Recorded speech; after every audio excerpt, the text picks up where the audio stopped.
mitu Niambiamore naende korera zangu mujambo.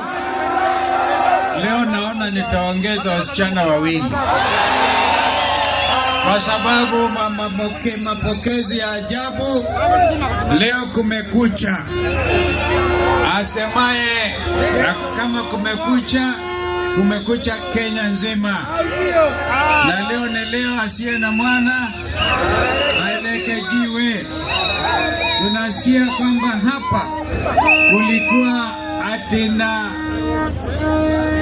sababu moja au mbili, kwamba kuna jamaa moja ama wawili walijaribu kuzuia Fred Matiang'i na wenzake wasiingie Kehungu na kwenda Kisii. Washindwe wasishindwe, Harambee!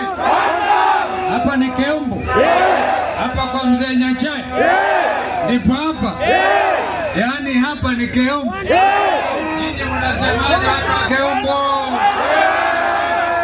Nataka msikie Rigiji, nataka kumuona moja kuja hapa na ndugu yetu. Lakini mimi nakumbuka nyinyi watu wa Keumbu, nyinyi wakati mwingine kwa sababu niko na wakweli, nilimpatia Mheshimiwa Richard Tongi. Sijui kama Tongi yuko hapa.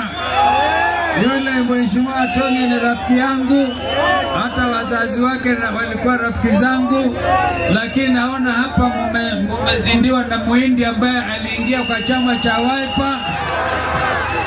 Muhindi aende asiende?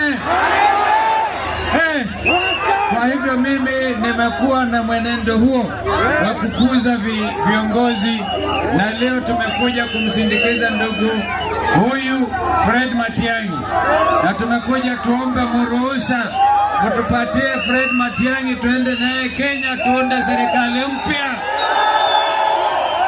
Mtatupatia Fred Matiang'i?